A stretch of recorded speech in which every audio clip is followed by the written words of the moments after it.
Als je voor het eerst in een camper stapt, dan moet je wel wennen aan de breedte en aan de hoogte.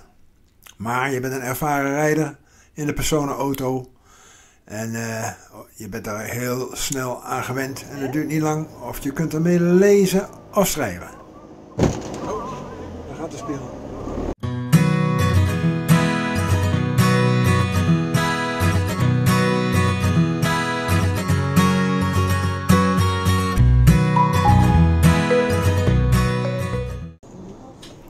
Juni 2020. We maken hier een van de grootste blunders die je niet wil maken. Wat gaat er hier fout? Het is Zuid-Limburg, het is prachtig weer en we komen bij een brug en je ziet een bordje, maximale breedte 2,30 meter. Als je kijkt naar onze specificatie, dan zie je dat de breedte van onze camper die is 2,20 meter. Dat betekent dat je 10 centimeter overhoudt. Afgezien van de spiegels, maar die spiegels die gaan best wel over de rand heen. Dus, wat doen we? We wagen het erop.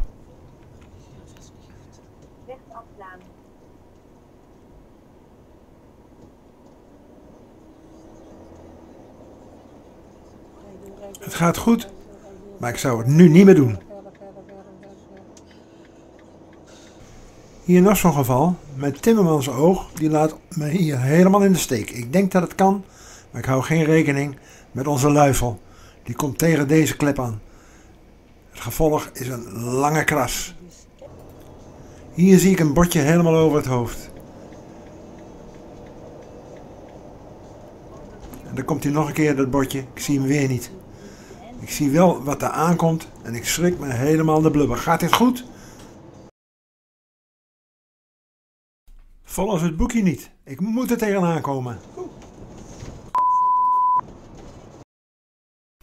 Dit zou net moeten kunnen. Onze breedte is 2,20, onze hoogte is 2,76, we wegen minder dan 3,5 ton. Maar die breedte die geldt zonder spiegels. Ik moet dus de spiegels inklappen? Nee, dit gaan we niet meer doen. Als je een pontje oprijdt of afrijdt, dan zie je door de grote overhang achter de achterwielen dat je best eens een hele achterbumper kwijt kan raken. Dat moet je wel even weten. Gelukkig wist deze man van een pontje wel en die liet me er scheef overheen rijden.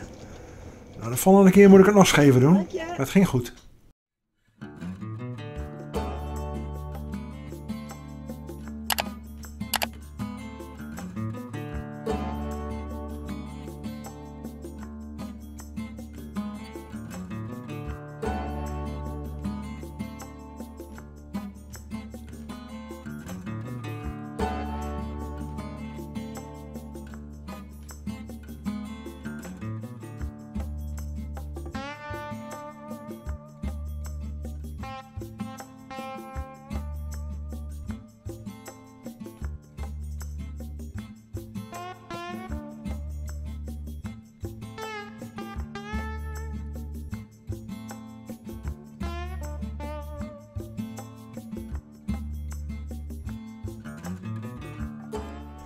Voordat we op vakantie gaan, wissel ik een lege gasfles in voor een volle.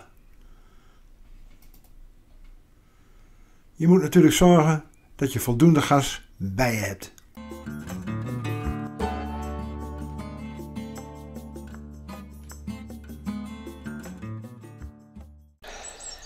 Als de vakantie voorbij is, dan hebben we heel wat geleerd.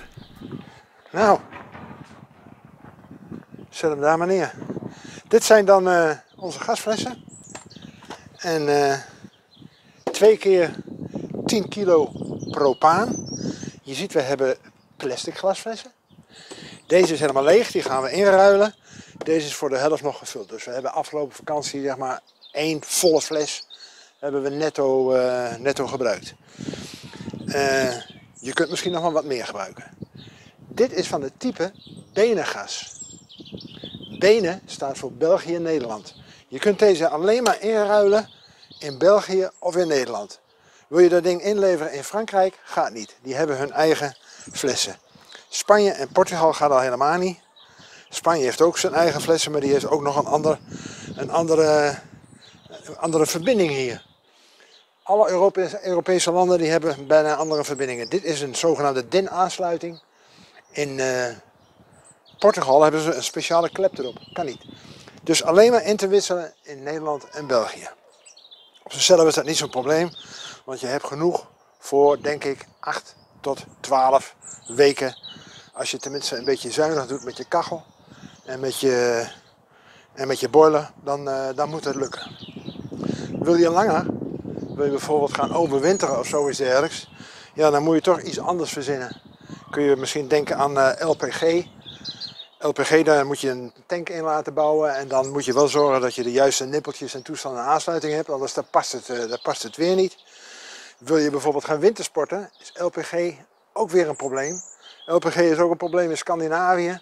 Italië, daar kun je het ook bijna vergeten om daar te tanken. Dus het is eigenlijk één grote chaos. Je hebt heel veel verschillende flessen. Je hebt heel veel verschillende soorten van gas. Dus we houden het voorlopig hierbij. Onze manier van kamperen, we gaan toch een week of 7, 8. En dat is het dan. Ik heb nog wel goed nieuws trouwens. Tussen al deze brei, dat noemen we dan de wet van behoud van ellende.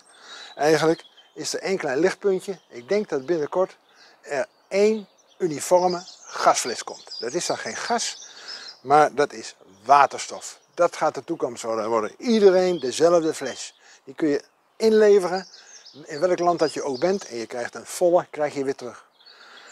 Alle campers worden elektrisch. We maken het nog mee, Ton, denk ik. En ondertussen verwarmen we ook met een elektrisch kacheltje.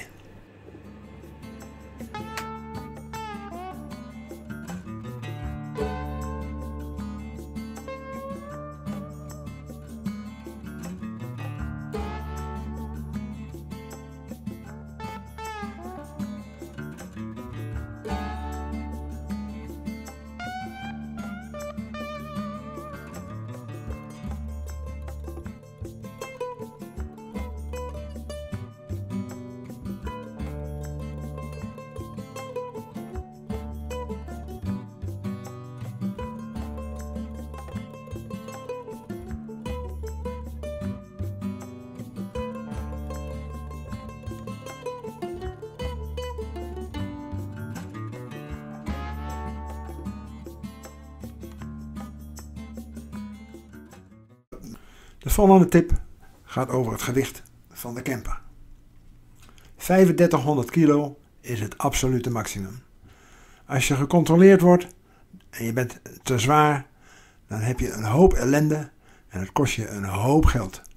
Dus wat moet je doen? Ga wegen. Overal in de buurt heb je wel een weegbrug. Tik in op Google Maps weegbrug en je ziet waar je naartoe kunt. Het kost je misschien een tientje, maar je hebt er altijd profijt van.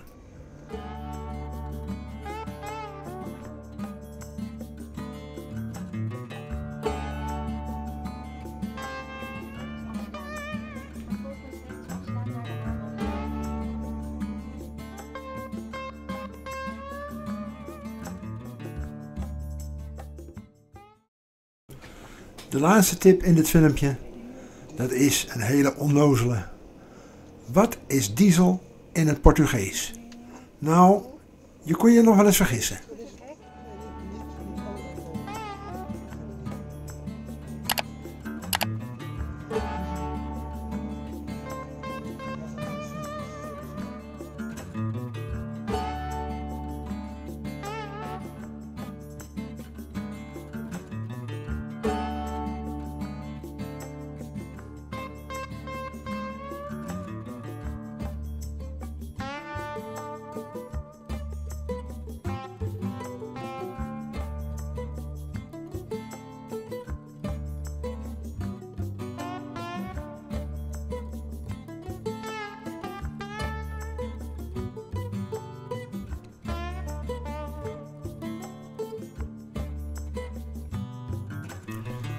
Hopelijk vond je dit filmpje nuttig.